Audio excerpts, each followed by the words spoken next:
Hello everyone, welcome to Genic JE study. तो अभी हमने लेक्चर नंबर 0 में आपको क्या क्या सिलेबस डिस्कशन करेंगे ये सब मैंने बताया था। फिर वहाँ पे भाषा, बोली और लिपि के बारे में मैंने डिस्कस किया था। तो ऐसे अभी तक हमने लेक्चर नंबर 3 तक डिस्कस कर लिया है। आज हम लोग लेक्चर नंबर 4 डिस्कस करने वाले हैं। बट भाषा, बोली और लिपि और व्याकरण में कुछ फैक्ट्स और है, उसको मैं और अच्छा से बताना चाहूंगा। तो उसके लिए ये लेक्चर मैंने आज आपके लिए लिया है, जिसमें मैंने यहाँ पे थोड़ा और डिटेल में इसको बताने की कोशिश किया है, क्योंकि यहाँ से कुछ बेसिक क्वेश्चंस आते हैं। कई लोगों का रिक्वेस्ट था कि वहां से और अच्छे से कंटेंट हम प्रोवाइड करने के लिए बोले थे। तो मैंने आज सोचा कि चलो इसको भी अच्छे से बता दिया जाए। बाकी आप लोगों के सामने सिलेबस तो है ही, मैं ये सबको अभी वर्ण विचार, शब्द विचार ये सब डिस्कस कर चुका हूँ ऑलरेडी। ठीक है, तो आज मैं इस लेक्चर के जस्ट बाद आपको संज्ञा एक्सप्लेन करूंगा, संज्ञा होता क्या है। ठीक है, ये उसके बाद हम लोग यहाँ पे लिंग को पढ़ेंगे, राइट। ठीक, तो चलिए पहले देख लेते हैं कि इस लेक्चर में होता क्या है। ठीक है, तो चलिए ये सब चीज मैं अभी एक्सप्लेन करूंगा आपको, है ना। हम मुहावरे, लोकोक्ति पढ़ेंगे, अलंकार पढ़ेंगे, सब चीज हम लोग देखने वाले हैं हिंदी में। ठीक है, वाक्य संबंधी शुद्धियां हम लोग देखेंगे। ठीक है, वाक्य इसके बारे में देखेंगे, पद परिचय। देखो अशुद्धियां लिखने में ही गलती हो गई है। ठीक है, तो ये सब चीज को ठीक करेंगे हम लोग। समास क्या होता है देखेंगे, यहाँ पे संधि क्या होता है। ठीक, ये सब के बारे में पूरा देखेंगे। अविकारी शब्द अव्यय क्या होता है, ये ना, संज्ञा, सर्वनाम, विशेषण, क्रिया, काल, ये सब हम लोग पूरा देखेंगे। ठीक है, वचन क्या होता है, कारक क्या होता है, ये पूरा हिंदी का ग्रामर सेक्शन है। तो इन सब चीजों को हम लोग आने वाले लेक्चर्स में कंप्लीट करेंगे। तो आज क्या हम लोग देखने वाले हैं, यहाँ पे देखो। तो देखिए, मनुष्य एक सामाजिक प्राणी है। उसे दूसरे लोगों के संपर्क में रहना पड़ता है, राइट। भाषा के बिना न तो वह अपनी बात समाज के दूसरे लोगों तक पहुंचा सकता है और न ही उनकी बात स्वयं समझ सकता है। तो इस प्रकार हम देखते हैं कि भाषा मन के भाव या विचारों को प्रकट करने और समझने में एक दूसरे की मदद करती है। तो हमें एक दूसरे के से बात करनी है तो हमें भाषा की जरूरत होगी, है ना। एक दूसरे की मन में क्या चल उसको जानना है ना, तो हमें भाषा की जरूरत पड़ेगी। तो ये तो हो गया सिंपली। तो भाषा क्या है, भाषा शब्द भाष धातु से बना है और इसका अर्थ है बोलना। ठीक है, मनुष्य जिन ध्वनियों को बोलकर अपनी बात कहता है उसे हम लोग भाषा कहते हैं। इस प्रकार कहा जा सकता है कि भाषा वह साधन है जिसके द्वारा मनुष्य बोलकर, लिखकर, पढ़कर व सुनकर अपने मन के विचारों तथा भावों का आदान प्रदान करता है। ठीक है, अब हम लोग यहाँ पे देखेंगे भाषा के जो रूप होता है, वो भाषा का प्रयोग हम मुख्यतः बोलकर अथवा लिखकर करते हैं, राइट। ये आपको आइडिया है इसके बारे में। ठीक है, तो भाषा का प्रयोग हम मुख्यतः बोलकर अथवा लिखकर करते हैं। इस प्रकार भाषा प्रयोग के आधार पर भाषा के दो रूप होते हैं। एक आप मौखिक बोलते हैं, ओरल, जिसको हम मुंह से बोल देते हैं, और एक आपके पास भाषा लिखित के रूप में होता है जिसको हम लोग रिटन बोलते हैं। तो जितने भी ऑफिशियल वर्क होता है वो रिटन में होता है ना। ठीक है, और बहुत सारा चीज यहाँ पे ओरल में चलता है, मौखिक हम लोग बोल देते हैं, राइट। ठीक, तो ये हो गया ओरल और रिटन। जैसे कि मैं अभी आपको पढ़ा रहा हूं तो दोनों चीज चल रहा है, ये रिटन के फॉर्म में भी मैंने कंटेंट रखा है और उसको बोल भी रहा हूं, तो दोनों चल रहा है। ठीक है, तो मौखिक भाषा, मौखिक का अर्थ है मुख से निकली हुई। ठीक है, जब हम बोलकर और सुनकर अपने विचार एक दूसरे तक पहुंचाते हैं तो यह भाषा का मौखिक रूप कहलाता है, राइट। और लिखित भाषा का अर्थ क्या होता है, लिखा हुआ, है ना। जब मनुष्य अपने मन के भावों को लिख कर और पढ़कर व्यक्त करता है तो वह भाषा का लिखित रूप होता है, राइट। ये बेसिक हो गया। अब भाषा का मूल रूप क्या होता है, मौखिक ही होता है। यदि भाषा का हम लोग मूल रूप की बात करें तो मौखिक होते हैं। जनरली हम लोग हर जगह लिखते पढ़ते नहीं है, बस बोल देते हैं, है ना। तो इसे सीखना नहीं पड़ता, ये हम लोग बचपन से ही, मतलब इसको हम लोग के अंदर में ये होती है भाषा, है ना। इसको अलग से आपको सीखने की नहीं थी। हाँ भाई, मैं इस स्टेट से दूसरे स्टेट जाऊंगा तो उस स्टेट की लोकल लैंग्वेज मुझे आना चाहिए, सो दैट मैं वहां के लोगों से कनेक्ट हो सकूं। ठीक है, तो मातृभाषा तो वैसे सब जानते ही हैं अपनी, है ना। तो हिंदी भाषा की राजभाषा के रूप में मान्यता स्वीकृता है, ये क्वेश्चन पूछा जाता है। तो आपको थोड़ा सा मैं बताऊं इसके बारे में, पहले भी मैंने डिस्कस कर चुका है। तो 14 सितंबर 1949 को, 14 सितंबर 1949 को भारत सरकार ने हिंदी को राजभाषा, राजाभाषा नहीं, राजभाषा, ठीक है, ये टाइपिंग मिस्टेक है, राजभाषा घोषित किया। ठीक है, फिर भारतीय संविधान में 22 भाषाओं को मान्यता दी 8वीं अनुसूची के अकॉर्डिंग। ठीक है, वे इस प्रकार है। अब ये सब क्या क्या भाषा है मैं यहाँ पे आपको दे देता हूँ, आप इसको कर लेंगे। तो हिंदी है, असमिया है, बंगाली, गुजराती, बोडो, डोगरी, कन्नड़, कश्मीरी, कोंकणी, पंजाबी, उर्दू, मैथिली, मलयालम, मणिपुरी, मराठी, नेपाली, उड़िया, संस्कृत, तमिल, तेलुगु, संथाली तथा हिंदी। ये हमारे पास 22 भाषा है जो 14 सितंबर 1949 को भारत सरकार ने हिंदी को राजभाषा घोषित किया और भारतीय संविधान में अभी 22 भाषाओं को मान्यता प्रदान की गई है और ये 22 भाषा हमारे निम्न प्रकार से, ठीक है। अब राजभाषा का मतलब क्या होता है? राज प्लस भाषा यानी कामकाज की भाषा। देखो मैंने इसको इतना अच्छा पीडीएफ आपके लिए बनवाया है कि एकदम टू द पॉइंट मैंने यहाँ पे चीजों को रखा है, एकदम सिस्टमैटिक। चाहे आप रिटर्न के लिए तैयारी कर रहे हो, चाहे वो पीएससी का हो, है ना, चाहे आप कोई भी स्टेट की कॉम्पिटिटिव एग्जाम के लिए बैठा हो, चाहे आप सीजीपीएससी हो, कोई भी स्टेट का पीएससी हो, जहां पे हिंदी पूछे जाते हैं सबके लिए ये आपका काम आने वाला है, ठीक है। तो एकदम शॉर्ट में मैंने इसको पॉइंट टू पॉइंट नोट बनाया है, आप उसको यहाँ पे एज ए नोट एक कंटेंट की तरह यूज भी कर सकते हैं। तो राज प्लस भाषा यानी राजभाषा यानी कामकाज की भाषा, अर्थात वह भाषा जिसका प्रयोग देश के कार्यालयों में कामकाज के लिए किया जाता है वही राजभाषा है। समझ में आ गया जी? ठीक है, ओके। तो ये हो गया हमारा बेसिक।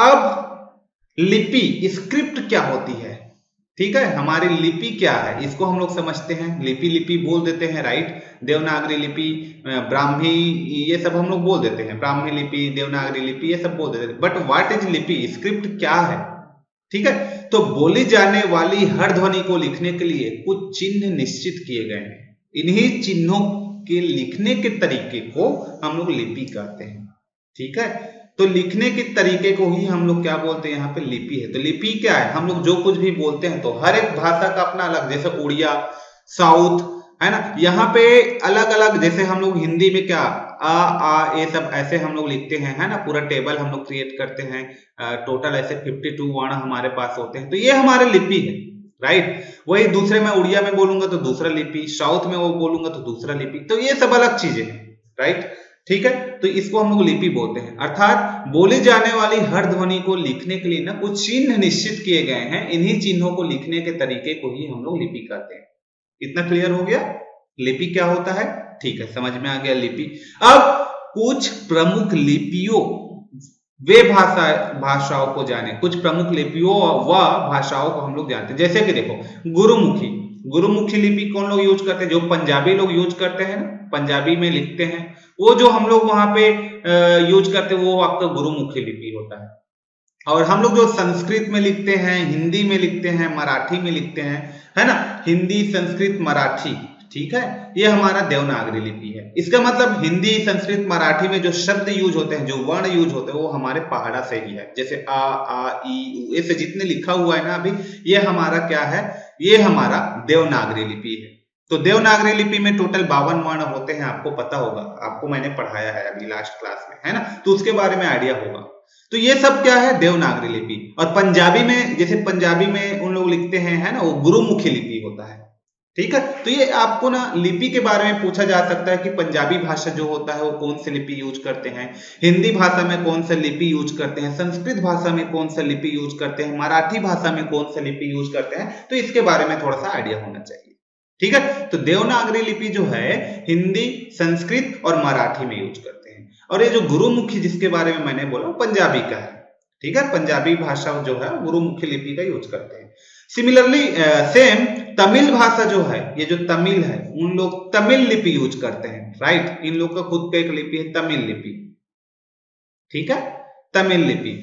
और अंग्रेजी और जर्मन में जो हम लोग लिखते हैं, अंग्रेजी और जर्मन लैंग्वेज जो है, ए से लेकर के हमारा जेड तक जो चलता है वो आपका रोमन है। कौन सा लिपि है ये? रोमन लिपि, ठीक है। ये जो अंग्रेजी में हम लोग जो भी लिखते हैं वो रोमन लिपि यूज करते हैं। जैसे ए ये जो लिख रहा हूं मैं, बी ये जो लिख रहा हूं, सी, ये सब रोमन है। समझ में आ गया? तो अंग्रेजी, जर्मन, रोमन लिपि, तो ये कुछ लिपि है ना, ठीक, कुछ भाषाओं के लिपि। तो देवनागरी को पूछा जाता है। देवनागरी लिपि जो है, ठीक है, जो हम लोग हिंदी में लिखते हैं, संस्कृत में लिखते हैं, मराठी उसके अलावा बोडो हो गया, संथाली हो गया, कोंकणी हो गया, ये सारे क्या है, देवनागरी लिपि है। ठीक है, समझ में आ गया, देवनागरी लिपि।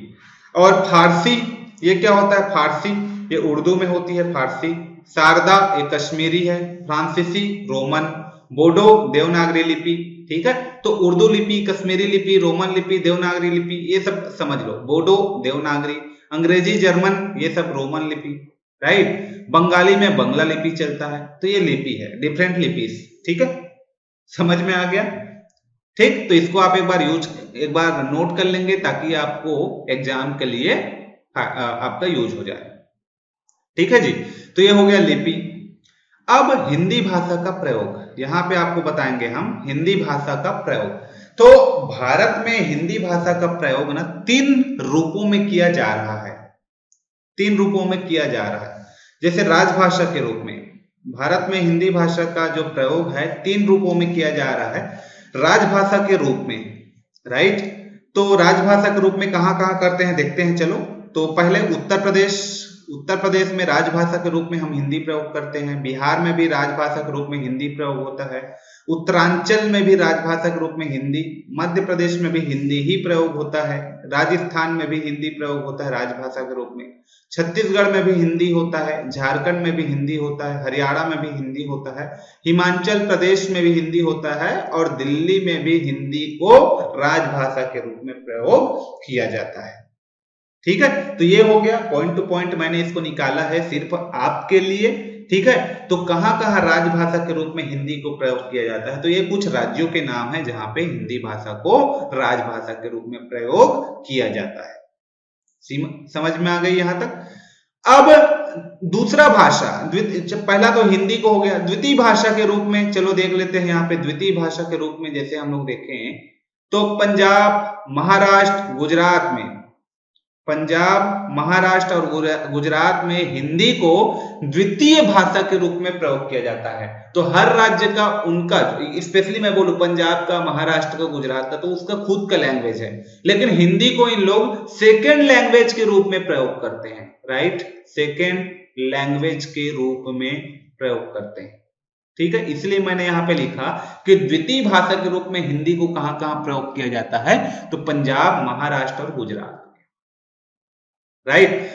अब संपर्क भाषा के रूप में, संपर्क भाषा के रूप में जैसे कि दक्षिण भारत के राज्यों में तथा पश्चिम बंगाल, जम्मू कश्मीर व पूर्वोत्तर राज्यों में इसी को संपर्क भाषा के रूप में यूज करते हैं हिंदी को।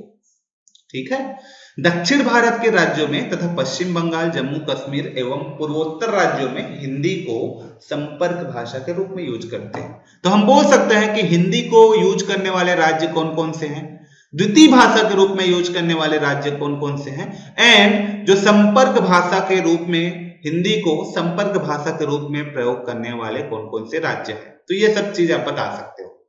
ठीक है, ये सारे फैक्ट्स आप वहां पे डिस्कस कर सकते हो। तो चलिए अब हम लोग यहाँ पे थोड़ा सा भाषा की बात कर रहे थे, अभी हम लोग यहाँ पे बात करेंगे किसकी, बोली की। ठीक है, तो चलिए बोली क्या होता है देखते हैं। उसको सबसे पहले हम लोग समझते हैं बोली क्या है। ठीक है, ये बोली, तो बोली सीमित क्षेत्रों में बोली जाने वाली भाषा के रूप को बोली कहते हैं। ठीक है, तो हर क्षेत्र का अपना एक नॉर्मल, एक लोकल लैंग्वेज होता है। जैसे मेरे छत्तीसगढ़ का क्या है, छत्तीसगढ़ी भाषा नहीं है, छत्तीसगढ़ी बोली है, भाषा बनाने की मांग चल रही है। समझ में आ गया। तो सीमित क्षेत्रों में बोली जाने वाली भाषा के रूप को बोली कहा जाता है, यानी स्थानीय व्यवहार में अल्प विकसित रूप में प्रयुक्त होने वाली भाषा बोली कहलाती है। बोली का कोई लिखित रूप नहीं होता है ना, बोली का कोई लिखित रूप नहीं होता, लेकिन जब कोई बोली का फाइनली उन लोग ग्रामर बना लेते हैं, है ना, व्याकरण बना लेते हैं, लिखित रूप आ जाता है, हर चीज आ जाता है, तो उसको कभी ना कभी भाषा के रूप में परिवर्तित कर दी जाती है। ठीक है, जैसे कि छत्तीसगढ़ अभी फिलहाल एक बोली है, लेकिन उसकी मांग चल रही है ना, लेकिन वो एक दिन ऐसा होगा फ्यूचर में कि छत्तीसगढ़ी भी एक बोली से भाषा में चेंज हो जाएगी। समझ में आ गया। तो सीमित क्षेत्रों में बोली जाने वाली भाषा के रूप को हम लोग क्या कहते हैं, बोली कहते हैं, यानी स्थानीय व्यवहार में अल्प विकसित रूप में प्रयुक्त होने वाली भाषा बोली कहलाती है। बोली का कोई यहाँ पे ऐसा लिखित में कोई रूप नहीं होता। राइट, इतना क्लियर हो गया। अब चलिए कुछ हम लोग हिंदी की प्रमुख बोलियों को देख लेते हैं, क्या क्या बोली हम लोग यूज करते हैं हिंदी में, कौन कौन से कुछ बोलियां हैं उनको हम लोग देख लेते हैं। ठीक है, यहाँ पे तो हिंदी की बोलियों को 6 वर्गों में विभाजित किया जा सकता है। ठीक है, अब उत्तर दक्षिण पूर्व पश्चिम के हिसाब से देखो, पश्चिमी हिंदी, ठीक है, पश्चिमी हिंदी मतलब हम लोग बात कर रहे हैं कौन कौन से पश्चिमी हिंदी, ये पूछा जाता है, ये टेबल बना लीजिए आप लोग एक बार। तो पश्चिमी हिंदी, ब्रज, खड़ी बोली, ये सब आता है, ब्रज, खड़ी बोली, हरियाणवी, बांगरू जिसको आप बोलते हो, हरियाणवी, बांगरू कहाँ की है, हरियाणा की है, ऐसे पूछा जा सकता है, बुंदेली और कन्नौजी। ठीक है, ये सब हमारा पश्चिमी हिंदी है, समझ में आ गया। ब्रज, खड़ी बोली, हरियाणवी, बुंदेली और कन्नौजी, ये सब पश्चिमी हिंदी है, पूछा जाता है। जैसे अवध कहाँ की बोली है, दे देगा उत्तर दक्षिण पूर्व पश्चिम, ऐसे करके कुछ दे देता है। तो अवधी जो है या बघेली या छत्तीसगढ़ी जो है, ये हमारा पूर्वी हिंदी है। राइट, इसके बारे में मैंने ऑब्जेक्टिव कराया था, तो वहां पे हम लोग फंस रहे थे ना, इसलिए ये थ्योरी एक बार और लिए। बात समझ में आ रही है। तो अवधी, ये जो है अवधी हो गया, बघेली हो गया, छत्तीसगढ़ी हो गया, ये सारे हमारे पूर्वी हिंदी है। कैसी, कहां की हिंदी है, पूर्वी हिंदी। तो छत्तीसगढ़ी कैसा हिंदी है आपको बोलेगा तो आपका ऑप्शन में क्या लगना चाहिए, पूर्वी हिंदी, पूर्वी हिंदी। राइट, ये ऐसा होना चाहिए तैयारी आपका, इन सबको पढ़ना है आपको। समझ में आ गई बात, क्लियर हो गया भाई, आगे बढ़े। चलिए, राजस्थानी, राजस्थानी कहाँ का है, तो राजस्थान में क्या चलता है, मेवाती, है ना, मेवाड़ के राजा पढ़ते हो ना, मेवाती, मारवाड़ी, ये मारवाड़ी वहीं का है, हाड़ौती, मेवाड़ी, ये सब चलता है राजस्थान में। ठीक है, राजस्थान में क्या क्या बोली चलता है, मेवाती, मारवाड़ी, हाड़ौती, मेवाड़ी। ठीक है, तीड़े तीड़ी चल रहा है, देखो इस टाइप का कुछ याद कर लो इसको। ठीक है, तो मारवाड़ी, मेवाड़ी, मेवाती, ठीक है, हाड़ौती, ये सब आप करना है राजस्थान के प्रमुख बोलियों में। ठीक है जी, आगे हम लोग पढ़ते हैं डियर स्टूडेंट, बिहारी। बिहारी कहाँ का है, बिहार में चलता है ना बिहारी। तो बिहारी में मैथिली हो गया आपका, मगधी हो गया, भोजपुरी हो गया, ये सब आपके बिहार में चलता है। ठीक है, ये भोजपुरी, मगधी, मैथिली, ये सब आपके कहाँ चलता है, बिहार में चलता है। ठीक है, तो मैथिली, मगधी, भोजपुरी बिहार का लैंग्वेज है, वहां का बोली है, नॉट लैंग्वेज, बोली। ठीक, भाषा नहीं है, बोली है। ठीक, पहाड़ी, पहाड़ी, यहां पे हम लोग पहाड़ी, तो गढ़वाली, कुमाऊंगी, मैडियाली, ये सब पहाड़ी बोली है। दक्षिणी, बीजापुर, गोलकुंडा के क्षेत्र, यहाँ पे दक्षिणी बोली बोली जाती है। तो ये हमारे प्रमुख बोलियां हैं, इसको आप यहाँ पे नोट कर सकते हैं, आपके लिए बहुत ही ये फायदेमंद रहेगा। जब क्वेश्चन डायरेक्टली आएगा तो आपको यहाँ से लगाना रहेगा, क्योंकि इस टाइप का क्वेश्चन आपको एग्जाम में पूछ दिया जाता है कि मैथिली कहाँ की बोली है, तो बिहार की है, भोजपुरी कहाँ की है, तो बिहार की, ऐसे टाइप का। क्लियर हो गया। अब देखो इसमें व्याकरण क्या है, बताइए मुझे, व्याकरण। Genic Prime is the new features by Genic Education where you will get 450 plus video series questions explanation, Prime Facebook group for doubt solving, assignments, live sessions and many more. If you are interested then visit website and join quickly. For any query call on 9837933283. व्याकरण, grammar जिसको हम लोग बोलते हैं। तो जो शास्त्र हमें वर्णों, शब्दों और वाक्यों के शुद्ध प्रयोग की जानकारी देता है ना, उसी को तो हम लोग व्याकरण कहते हैं। तो जो शास्त्र हमें वर्णों की, शब्दों की और वाक्यों की शुद्ध प्रयोग की जानकारी देता है, वही क्या है, व्याकरण। ठीक है, वही हमारा व्याकरण है। तो व्याकरण के क्या क्या अंग होते हैं, ये इंपॉर्टेंट है। तो व्याकरण के 4 अंग होते हैं, एक तो वर्ण विचार, शब्द विचार, फिर पद, फिर वाक्य। वर्ण से शब्द बनता है, शब्द से पद बनता है, पद से वाक्य बनता है। तो वर्ण विचार आना चाहिए, शब्द विचार, पद विचार और वाक्य विचार। ठीक है, ये व्याकरण के अंग है। ठीक, तो वर्णों के मेल से शब्द, शब्दों के मेल से पद और पद के मेल से वाक्य बनता है। तो ये हो गया हमारा व्याकरण। जैसे वर्ण विचार क्या है, इसके अंतर्गत वर्णों के उच्चारण, वर्षों नहीं है ये, प्रिंटिंग मिस्टेक, वर्णों के उच्चारण वर्ण विचार में, जैसे वर्गीकरण हो गया, लेखन संयोजन में चर्चा की जाती है, वर्गीकरण लेखन संयोजन में। शब्द विचार का कहा क्या यूज है, देख लो एक बार। तो शब्द विचार, इसके अंतर्गत शब्दों के भेद, व्युत्पत्ति और रचना आदि से संबंधित नियमों की जानकारी होती है।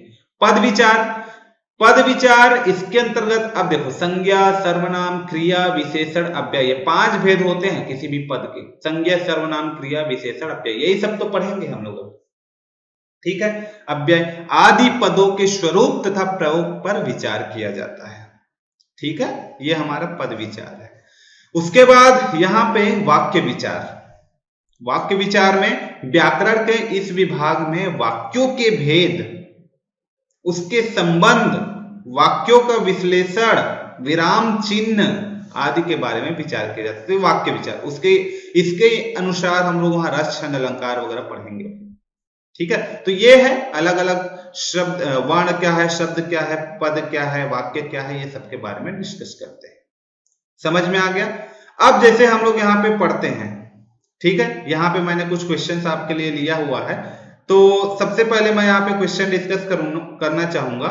तो देखो, यहाँ पे आपको पहला क्वेश्चन में पूछा गया है कि भाषा कहते हैं, भाषा क्या है, भाषा क्या है, सबसे पहले पूछा गया है। तो मन के भावों को बोलकर या लिखकर बताना, मन के भाव को बोलकर या लिख करके बताना, यही हमारा क्या है, भाषा है।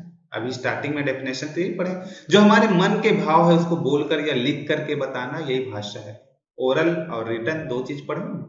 अब भाषा के मुख्य रूप कितने हैं, भाषा के 2 मुख्य रूप होता है, एक ओरल के फॉर्म में, एक रिटन के फॉर्म में, है ना।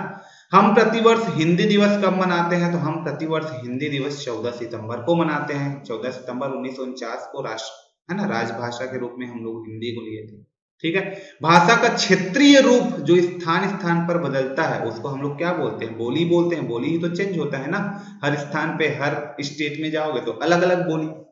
ठीक, तो भाषा का क्षेत्रीय रूप जो स्थान स्थान पर बदलता है उसको हम लोग क्या बोलते हैं, बोली। क्लियर हो गया जी।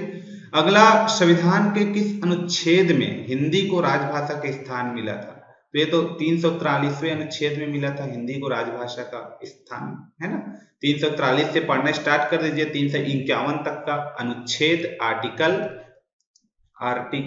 351, 351 तक का इंपॉर्टेंट है, इसका इंपॉर्टेंट, वेरी इंपॉर्टेंट है। ठीक है, आप एक बार पढ़िए, आपको बहुत ज्यादा हिंदी से रिलेटेड है, आप इंटरेस्ट रखते हो तो आपको मिलेगा। ठीक है, कि आर्टिकल नंबर 343 में क्या हुआ, 44 में क्या हुआ, 45 में क्या हुआ, ऐसे 51 तक का पढ़िए आपको, तो हिंदी के भाषा, राजभाषा के बारे में ही है। ठीक है, भाषा के नियमों की जानकारी देने वाला शास्त्र को हम लोग क्या बोलते हैं, जो भाषा के नियम की जानकारी देता है। तो बेटा वही व्याकरण है ना, व्याकरण से ही हमको भाषा के नियम की जानकारी मिलता है। तो यही व्याकरण का डेफिनेशन तो यही पढ़े हैं ना, कि यह एक शास्त्र है जो भाषा के नियमों की जानकारी देता है ना, कैसे हम लोग भाषाओं को शुद्ध रूप में प्रयोग करें, उसका नियम क्या होगा, यही सब की जानकारी देता है हमारा व्याकरण। ठीक है, अब व्याकरण के कितने अंग होते हैं, तो 4 अंग मैंने बताया ना, व्याकरण के 4 अंग होते हैं। कौन कौन से 4 अंग होते हैं, तो सबसे पहले मैंने आपको बताया कि वर्ण होता है। ठीक है, ऐसे करके 4 चीजें मैंने वहां पे बताया था। ठीक, तो व्याकरण के कितने अंग होते हैं, 4 अंग होते हैं। वर्ण से क्या बनता है आपका, क्या बनता है, शब्द बनता है, फिर पद बनता है, फिर वाक्य बनता है। तो वर्ण हो गया, फिर यहाँ पे आपका शब्द बनता है। ठीक है, फिर शब्द से क्या बनता है, पद बनता है, और पद से क्या बनता है जी, वाक्य बनता है। समझ में आ गया डियर स्टूडेंट। ये ऐसे टोटल 4 अंग होते हैं आपके व्याकरण के। ठीक है, ये राइट, ये हो गया व्याकरण के अंग। ठीक, कौन सी लिपि दाएं से बाएं लिखी जाती है, तो ये कौन सी लिपि दाएं से बाएं, अभी हम लोग हर चीज को बाएं से दाएं लिखते हैं ना, बाएं से दाएं। तो देवनागरी लिपि बाएं से दाएं, तो ये हमारा तो आंसर नहीं होगा। रोमन लिपि भी हम लोग बाएं से दाएं लिखते हैं। अब गुरुमुखी या फारसी में भी गुरुमुखी हो सकता है इसके लिए, है ना। तो ये देख लीजिए exactly answer number 2 is correct answer. तो यहाँ पे फारसी है ना, ये भी नहीं है, गुरुमुखी भी नहीं है। ये पढ़ना पड़ेगा आपको, ठीक है। ये सब आपको याद करना पड़ता है ऐसे चीजों को। कौन सी लिपि दाएं से बाएं लिखी जाती है, तो यहाँ पे जो फारसी लिपि है वो आपका दाएं से बाएं लिखी जाती है। समझ में आ गए डियर स्टूडेंट। इसमें और बहुत सारे क्वेश्चन आपको प्रैक्टिस कर सकते हैं। स्टार्टिंग में मैंने बताया भी है लेक्चर नंबर 1 में, तो वहां पे कुछ क्वेश्चन मैंने और प्रैक्टिस आपको कराया है, तो उसी में इसको ऐड कर लीजिए जो भी इंफॉर्मेशन आपका अधूरा रह गया था। तो चलिए इस वीडियो लेक्चर में इतना ही करते हैं। नेक्स्ट वीडियो लेक्चर में फिर से हम लोग मिलेंगे। तब तक के लिए इस वीडियो में थैंक यू सो मच।